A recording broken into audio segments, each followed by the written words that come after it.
So they were like, they're just making alcohol. And lo and behold, it was not. It was Bonnie and Clyde.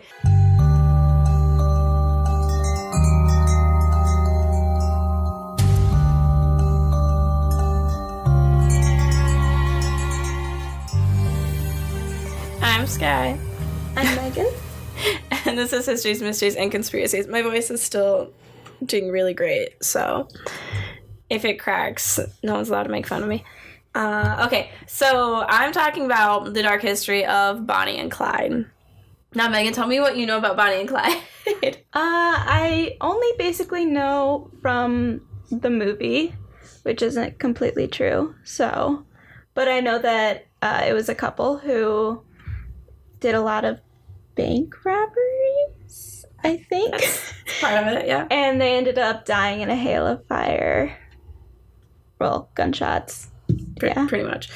Yeah, so most of my sources are Wikipedia, good old true Wikipedia. And then also this podcast, which is really good, called Based on a True Story, which talks about movies, like you mentioned, and basically fact checks them. So let me tell you a little bit about Bonnie. She was born October 1st, 1910 in Rowena, Texas, which was like basically a super small town. Her dad died when she was 4, then her family moved to Cement City, which is now West Dallas. She wrote poetry, and actually some of her poems are super famous. In high school, she met Roy Thornton, and she married him 6 days before her 16th birthday. Yeah. Wow.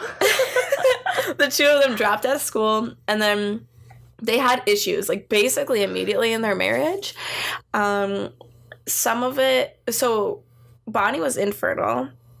Because of some sort of medical procedure she had earlier in her life. So they think, like, maybe that could have been it. Or Roy also had trouble with the law, and he was having an affair, and he beat her. So there was a lot going on. But they never divorced, but they separated after, like, 3 years of marriage. And their paths never crossed again. And actually, Bonnie died wearing her wedding ring to him. Wow. So there's that. And he was in prison when she died, and he just said, "I'm glad they went out like they did. It's much better than being caught." After that whole relationship was over, she worked at a cafe while living with her mom in Dallas. And then she had a diary during this time where she talked about her loneliness, her impatience with life, and her love of taking pictures. So then there's Clyde. Now, Clyde Barrow. Oh, yeah, so I don't know if it was Bonnie Parker. That's her full name. But Clyde Barrow was born March 24th, 1909. About a year and a half older than Bonnie. He was born into a super poor farming family in Ellis County, Texas. And there were 7 kids, and he was the 5th of them. So they moved to West Dallas in the early 1920s. And once they moved there, they had to sleep under their wagon. Oh, wow. And then eventually their father could afford to buy a tent. So then they lived in a tent, which was a big upgrade for them. But yeah, so that kind of gives you an idea of how poor they were. And Clyde had an older brother, Buck, who he looked up to and basically wanted to be like.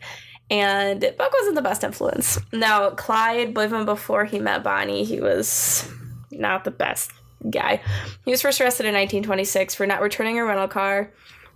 He was arrested again shortly after with Buck for having stolen turkeys. Live or dead? It didn't specify.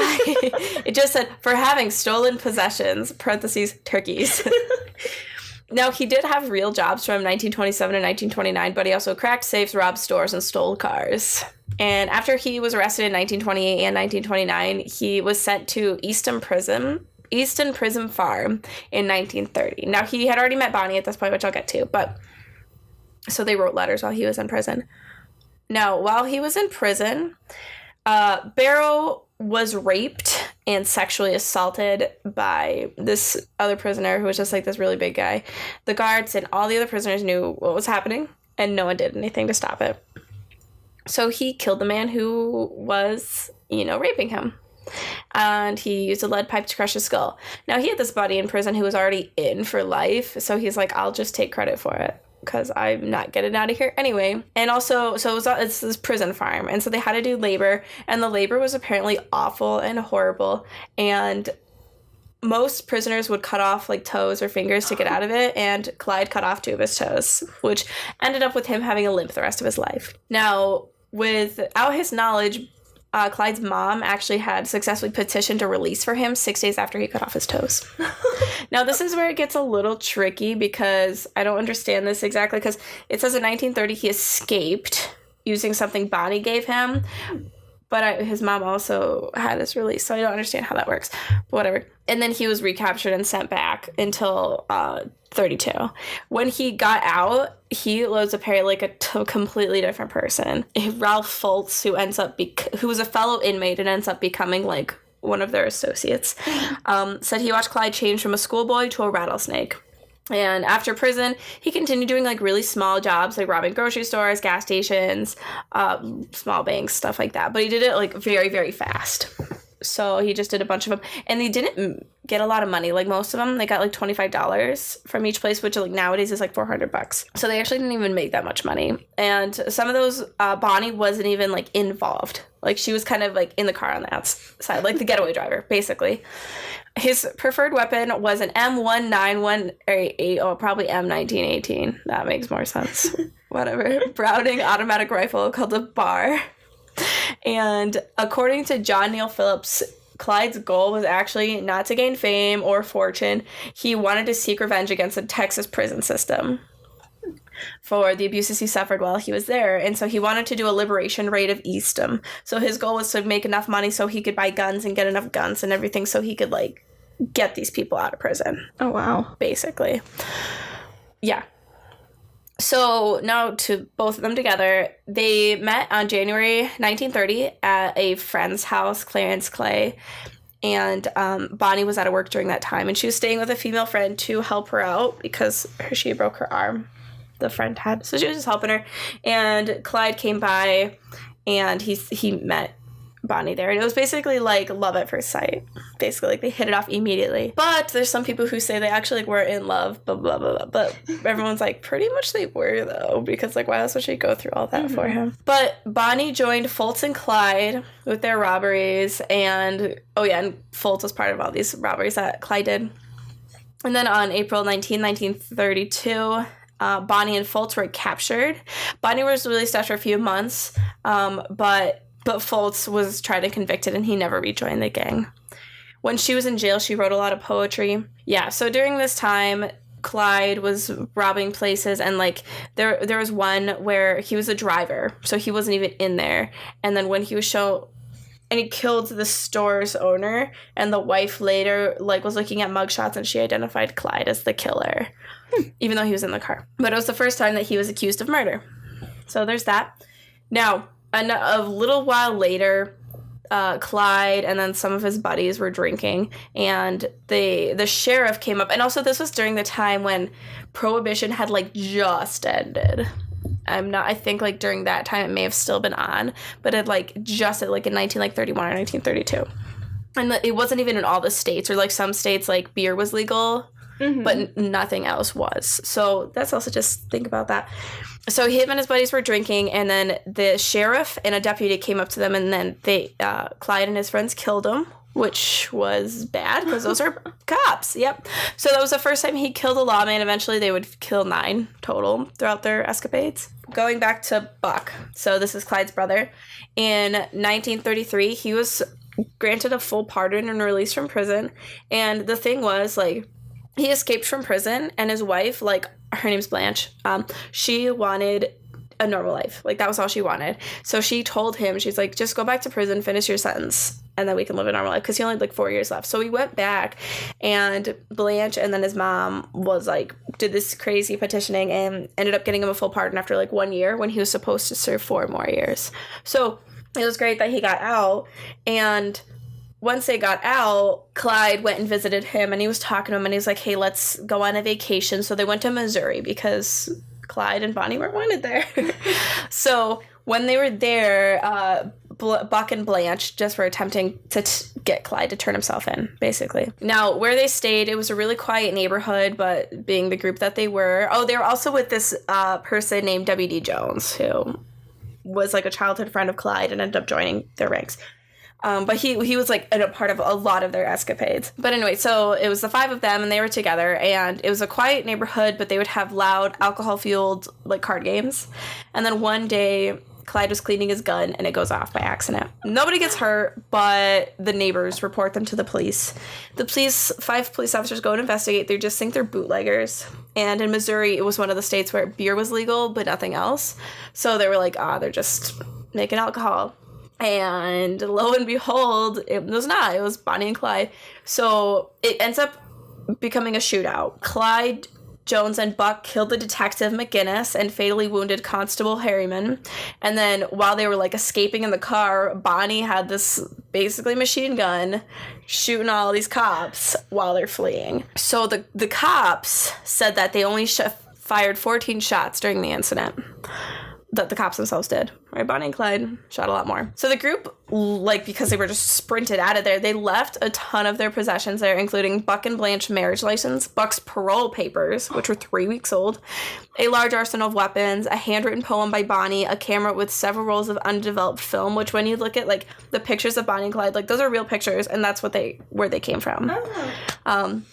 And they gave the film, actually, to a local newspaper who printed it. Oh, and there's also a picture of Bonnie messing around, and she has the big machine gun, and she has a cigar in her mouth, and it was really controversial because a lot of people were like, whoa, this is not very ladylike. Women don't smoke cigars and shoot guns. This is crazy. So the newspaper posted these pictures, shared the poems, all this stuff, and there was mixed reviews. So like I said, some people didn't like Bonnie because that, and also, they killed cops or robbing places, but at the same time they kind of liked them because it was the Depression and they were robbing banks, and people hated the banks because the banks screwed them over and got them into the Depression. So they were like, we're kind of okay with it. They're not not quite Robin Hood, but still Robin Hood-esque, just taking it out on the man, So there was a lot of mixed feelings about Bonnie and Clyde during this time. And also Bonnie and Clyde, as children, they both apparently just looked up to movie stars and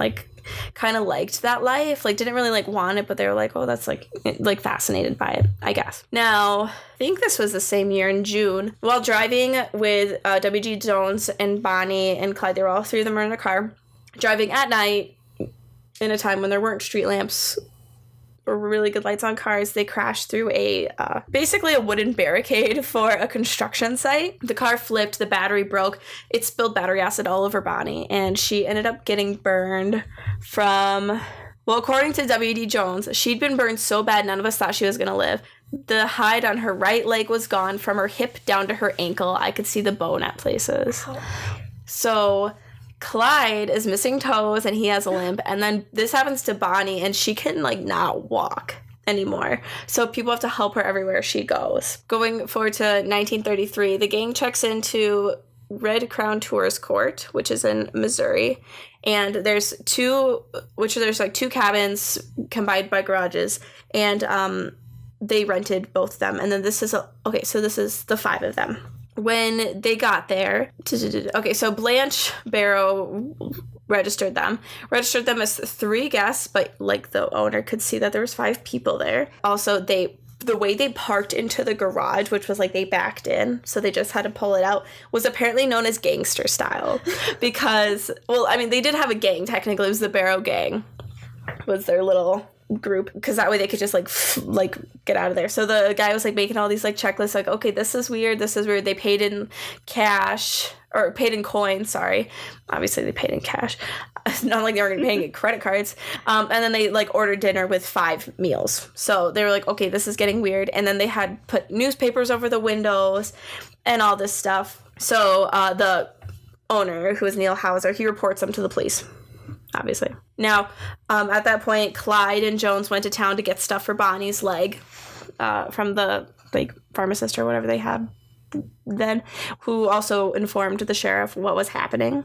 All this stuff happens, and then the police get there, and a shootout happens again. But Buck, the brother, gets shot in the face. Hold on, I have to get this exactly right. So he had a mortal bullet wound to his head, a wound that blasted a large hole in his forehead, skull bone, and exposed his injured brain. And then his wife, Blanche, had glass that flew into both of her eyes and blinded her. Ouch. Yeah. So, not great. But didn't kill her? No, it didn't kill her. Just, nearly blinded her, it says. But Buck died, 5 days later. So, yeah, that had to happen. Okay, so they go in a lot more escapades and shootouts and all of these things that happen. I'm not going to get into them because this episode will be 8 years long.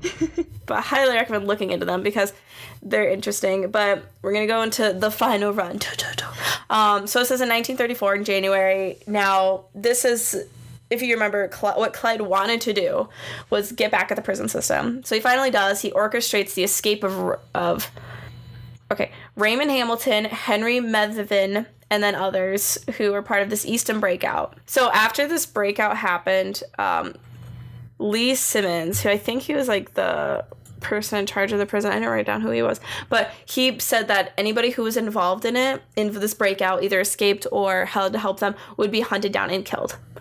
And spoiler alert, they all were, except for Henry Melvin, because he ratted Bonnie and Clyde out. So, yeah. Now, when they escaped, the Texas Department of Corrections contacted former Texas Ranger Captain Frank A. Hammer, he was even retired, and he came out of retirement to do this case and hunt down the Barrow Gang. I like to have you watched Les Mis? Yes. I like to describe him as Javert. Very this is right, this is wrong, the world is black and white, that's it. And I like to think of him that way. One way is they describe him as the walking embodiment of one riot, one ranger. So, I mean, he had a rep, basically, and he was officially credited with 53 kills of Texas criminals, and it says, and suffered 17 wounds, but I think that was him. He had that instead of inflicting that. I don't know. Now, he followed them, and he was always one town over. So I don't know if you know about H.H. Holmes, how at the end of his escapades they were chasing him, but they were always one town behind. It was basically that. So there's this thing that happened called the Grapevine Killers, which basically police got killed and all this stuff. And this was the first time Bonnie was actually shot a person dead on, where people were okay, yeah, no, she's really bad and stuff like that. And so the papers turned into this whole idea of instead of glamorizing them, they were now bad. And so the public just started really turning against them, and they were just trying to get more people to rat them out, basically if you saw them, turn them in type of thing. But also during this time, the newspapers were telling fake stories.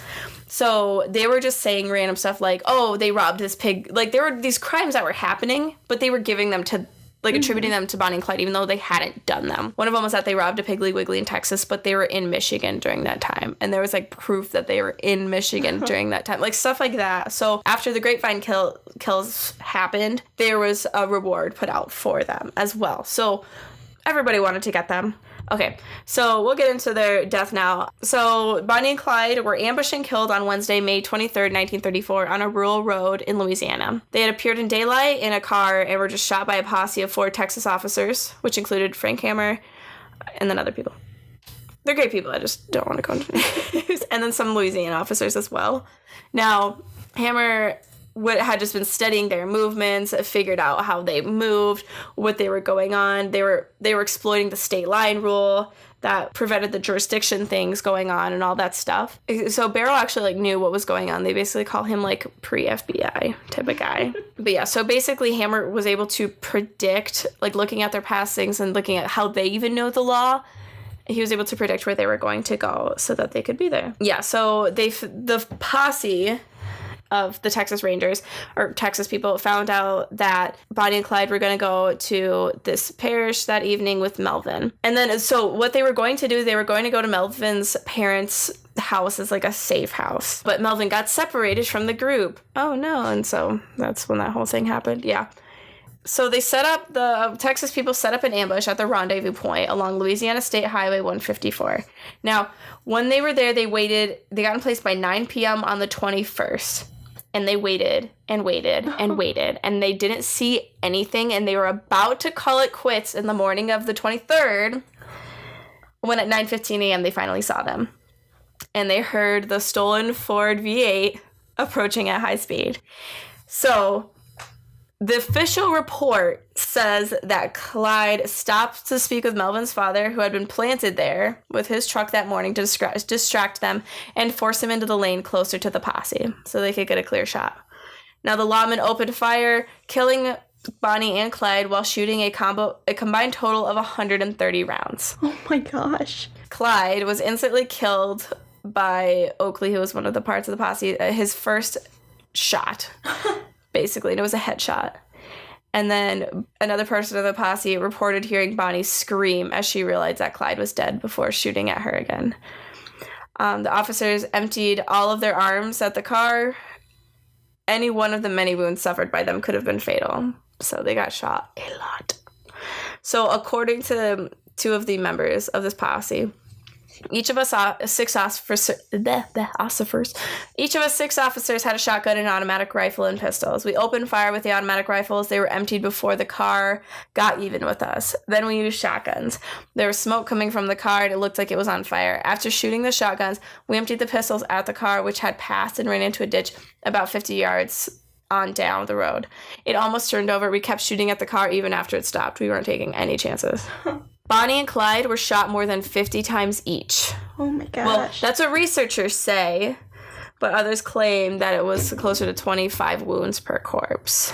The official parish coroner reported 17 separate entrance wounds on Clyde's body and 26 on Bonnie's, including several headshots on each. And then the undertaker had difficulty embalming the bodies because of all the bullet holes. Yeah. So obviously it was very loud, so the officers couldn't hear at first, and they were investigating the vehicle, discovered an arsenal of weapons, including stolen automatic rifles, sawed-off shotguns, assorted handguns, and several thousands rounds of ammunition, along with 15 sets of license plates from various states. Word gathered really quickly because they were kind of like in the middle of nowhere when they shot them, and so some members of the posse had to go and contact the people, and this crowd just started gathering and was like ambushing, and they only had 2 cops there to like guard it. People came through, people were cutting off their hair to like keep it, like Bonnie's hair, to keep it, and pieces of her dress, and then they were sold as souvenirs later. And one of the cops, when he came back, he saw somebody like trying to cut off Clyde's trigger finger.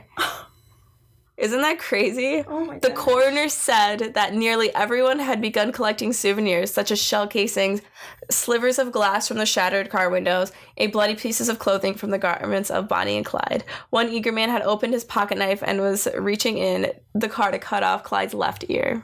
I wonder if any of those souvenirs are still around. I wonder, honestly. That's crazy. And then the population of the town swelled from 2,000 to 12,000 within hours because everyone wanted to come in and see what was going on.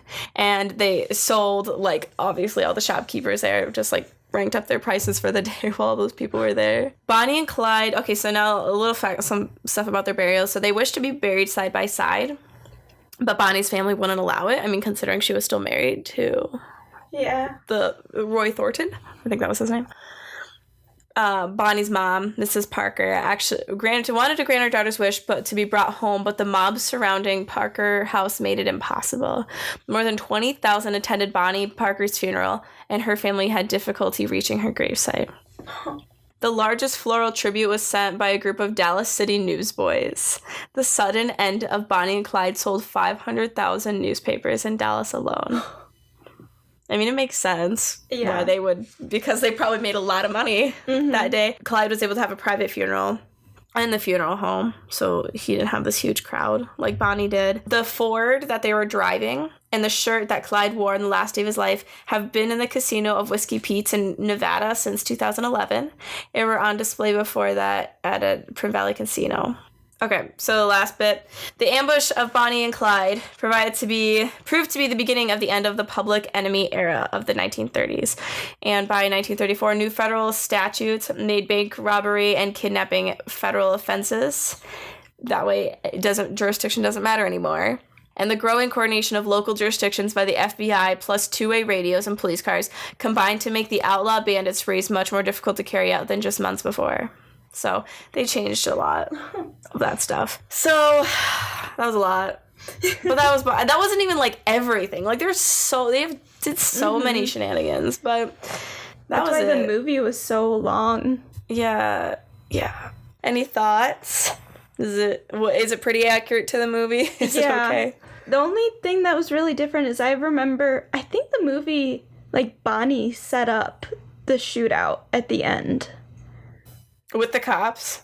I feel like, or one of them did, and, like, the other one didn't know about it, and they just drove them into it. Oh. Something like that. Weird.